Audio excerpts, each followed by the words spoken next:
वो क्या है और कहाँ से मिलेगी, इसका उत्तर मैं नहीं दे सकता। हे विघ्नहर्ता, यदि आप हमारे विघ्न नहीं हरेंगे तो और किसमें ये सामर्थ्य है? मैं आप सभी को आशीर्वाद देता हूँ।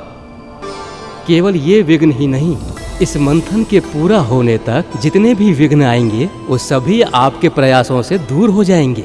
पर इस समस्या के समाधान के लिए आपको प्रभु विष्णु से ही सहायता मांगनी होगी।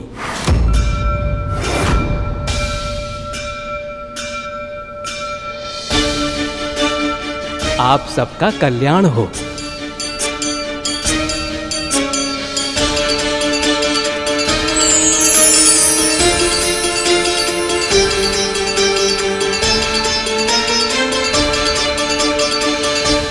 समाधान यदि विष्णु को ही करना था तो समस्या क्यों थी?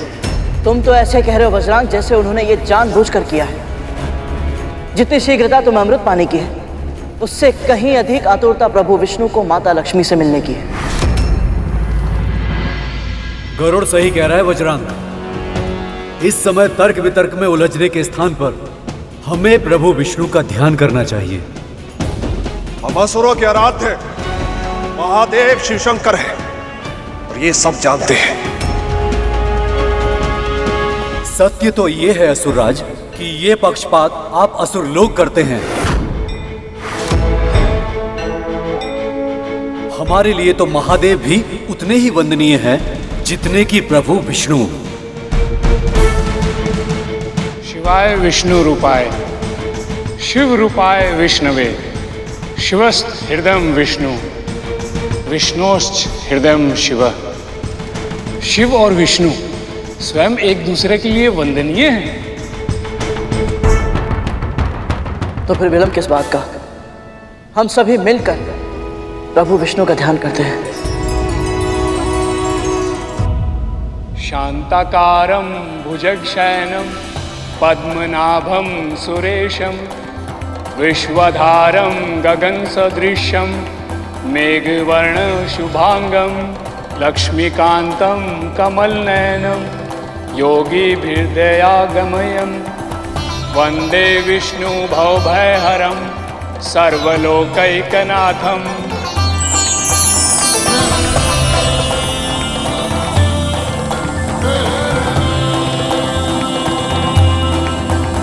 ब्रह्मदेव का प्रणाम स्वीकार करें नारायण।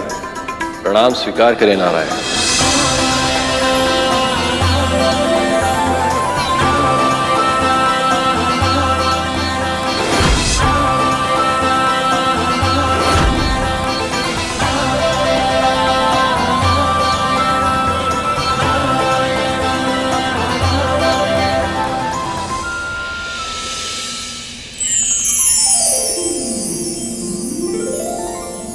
महादेव, ब्रह्मदेव, आप दोनों को मेरा प्रणाम।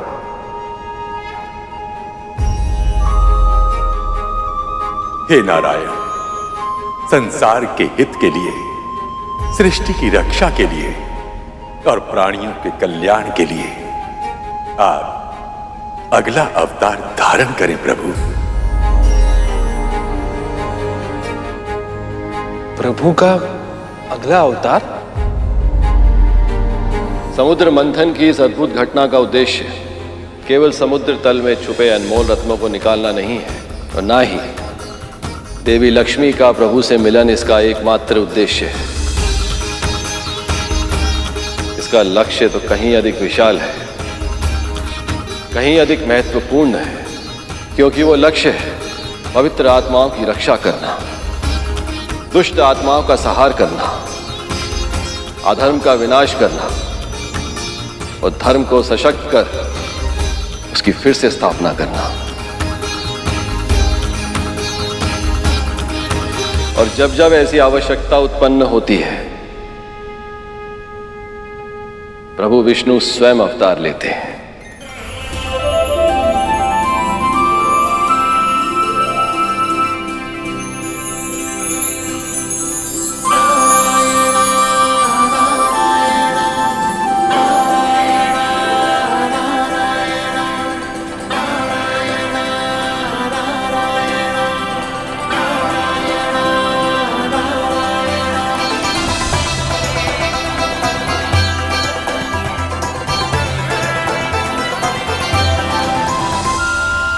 पर मेरा कोई भी अवतार ब्रह्मदेव और महादेव के साथ के बिना संभव ही नहीं।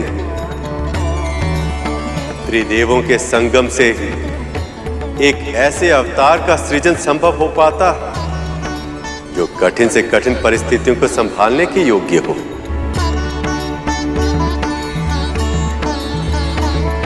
प्रभु, मैं अब और प्रतीक्षा नहीं कर पा रहा।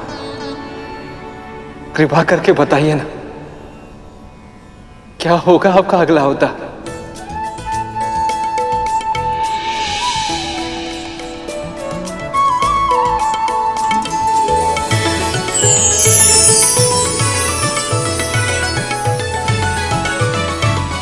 ये है मेरा नया अवतार कच्छप, जो मंदराचल पर्वत का आधार बनेगा।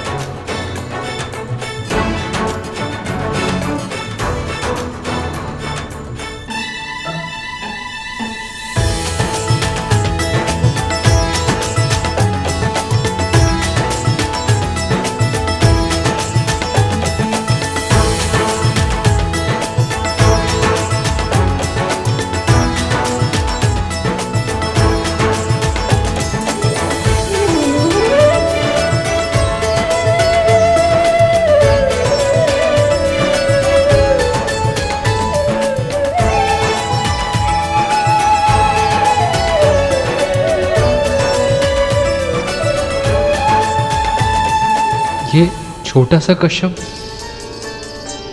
इतने बड़े मंदरांचल पर्वत को स्थिर रखने में सहायता कैसे कर पाएगा प्रभु?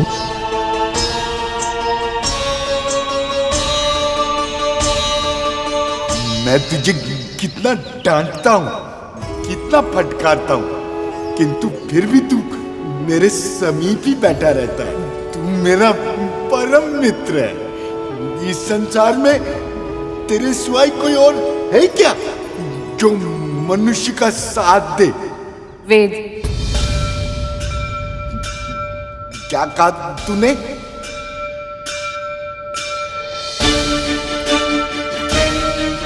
कुछ नहीं बाबा। क्या कुछ नहीं?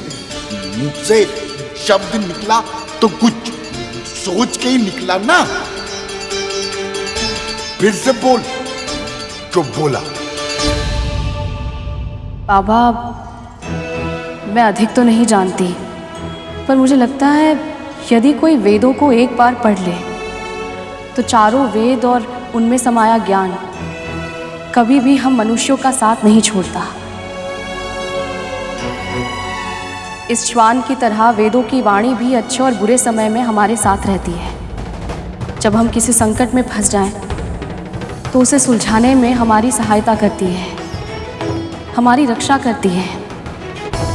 हम भले ही उसे भूल जाएं, पर वो हमें कभी नहीं भूलती बाबा।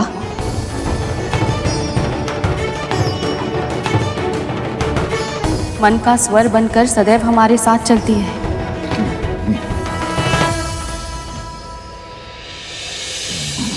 अब मुझे टुकड़ टुकड़ देखती रहेगी या कुछ खिलाएगी भी?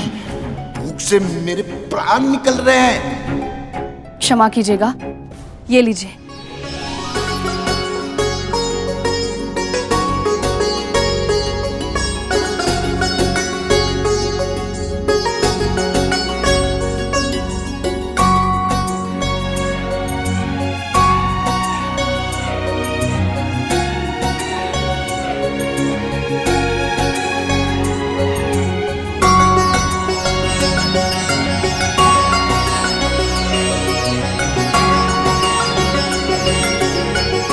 बाबा, आपका स्वास्थ्य ठीक है ना? क्यों? मुझे क्या होगा? आज आपने ना कोई तर्क वितर्क किया, ना मेरी बात को काटा, ना मुझे डांटा, और ये फल और दूध भी बिना क्रोधित हुए स्वीकार कर लिए और उसे खा भी लिए। जब ऋतुएं बदलती रहती है, सागर में जवार बांटा और प्रकृति में दिन रात नित्य नियम से बदलते रहते हैं, तो मैं एक समान कैसे रह सकता हूं?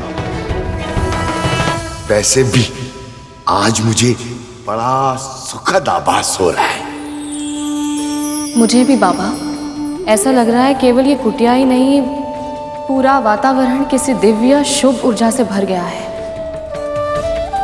सारे संकट समाप्त होने वाले हैं, हर दुख दूर होने वाला है।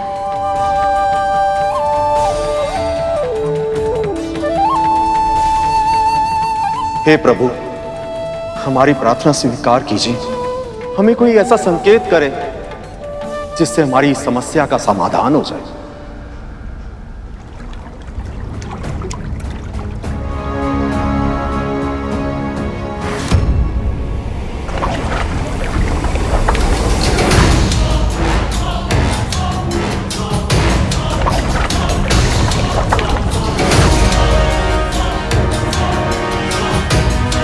लीजिए देवगुरु, आपके प्रभु ने आपकी पुकार सुन ली, भेज दी सहायता। ये सहायता भेजी है या उपहास किया है?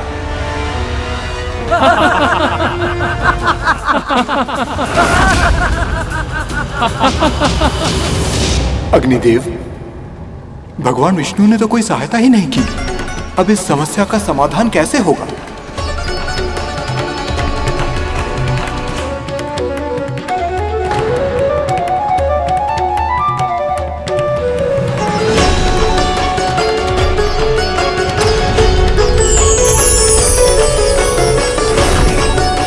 गुरुदेव, हमने सहायता मांगी और प्रभु स्वयं आ गए।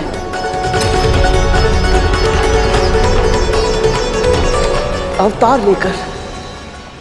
प्रभु स्वयं आ गए? अवतार लेकर?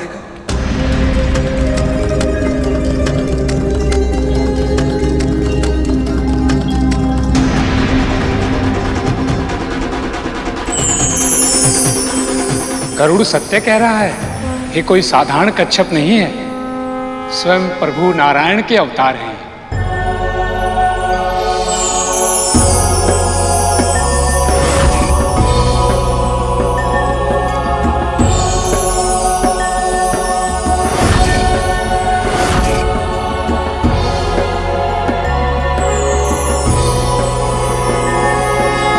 वो देखिए, प्रभु ने कुर्म अर्थात कच्छप के रूप में दूसरा अवतार लिया है। कूर्मा अवतार लिया है प्रभु ने।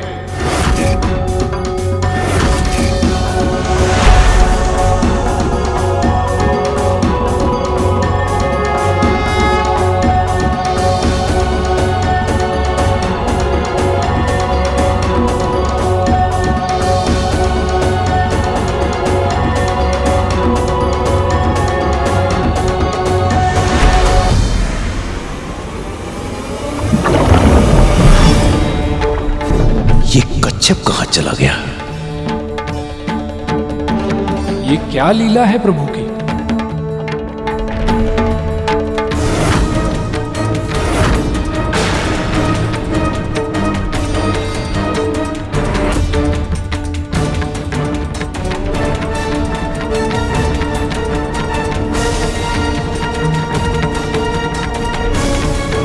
अब ये मंथन कैसे संपन्न होगा?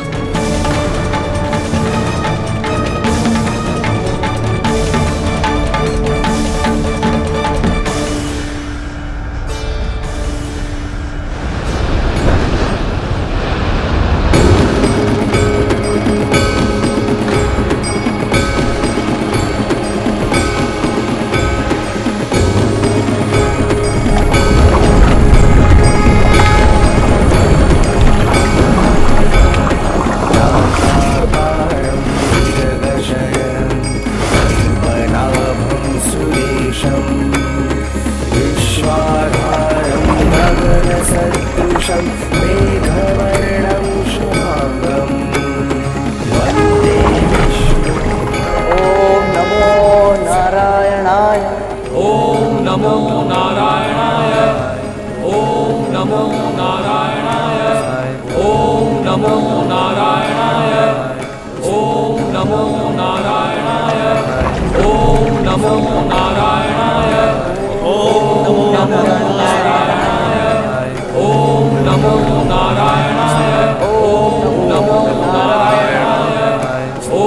नमो नारायणाय। ओम नमो नारायण। नमो नारायणाय।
कमठः कंधी मदस्थ करुणा वरुणालय कुलाचल समुद्रता कुंडली इंद्र समाश्रय कठोर पृष्ठ कुद्र है कुलशीकृत सागर कल्याण मूर्ति है क्रतु भुक प्रार्थना धृत विग्रह।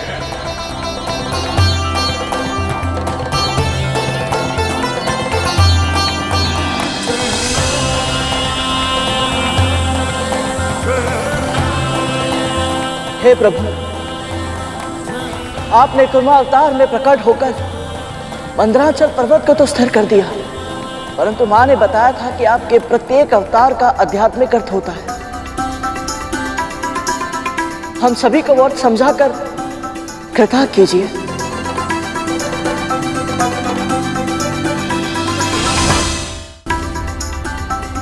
ये प्रश्न तो मेरे मन में भी उठ रहा है प्रभु।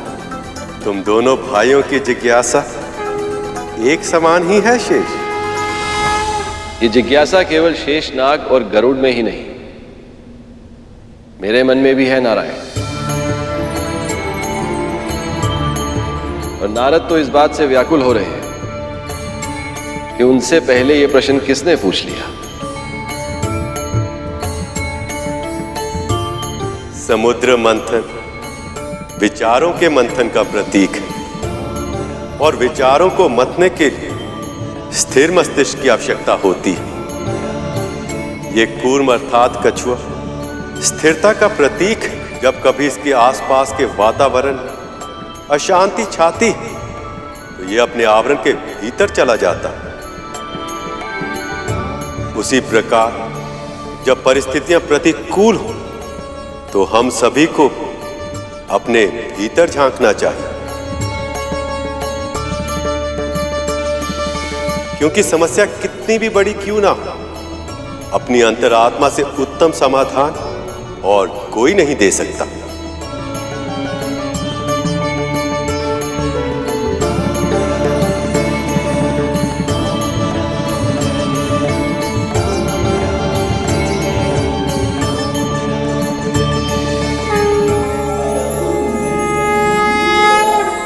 आपके दर्शन करके मन सदैव की तरह प्रसन्नता से भर उठता है प्रभु।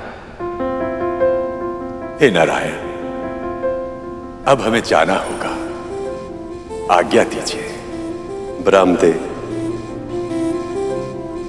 महादेव, आप दोनों तो जानते ही हैं, आप दोनों की सहायता के बिना क्षीर सागर का मंथन करना संभव ही नहीं है। आप निश्चिंत रहे नारायण। ये मंथन आपकी इच्छा से ही हुआ है प्रभु, और आपकी इच्छा पूर्ण करने में योगदान देना हम सबका सौभाग्य है। आगे जब भी आवश्यकता होगी हम सहायता अवश्य करेंगे। आज्ञा दें। शांताकारं भुजंगशयनं पद्मनाभं सुरेशं विश्वाधारं गगनसदृशं मेघवर्णं प्रभु, शुभांगं। मेरे मन में एक प्रश्न उमड़ रहा है। उस प्रश्न की जिज्ञासा से केवल तुम ही पीड़ित नहीं हो शेष, तुम्हारे भाई गरुड़ के मन में भी वही प्रश्न है। प्रभु विष्णु के कूर्म अवतार के कारण मंदराचल पर्वत तो स्थिर हो गया, परंतु इसे मथने के लिए वो डोरी कहां से आएगी जो इतने विशाल पर्वत को अपनी धुरी पर घुमा सके।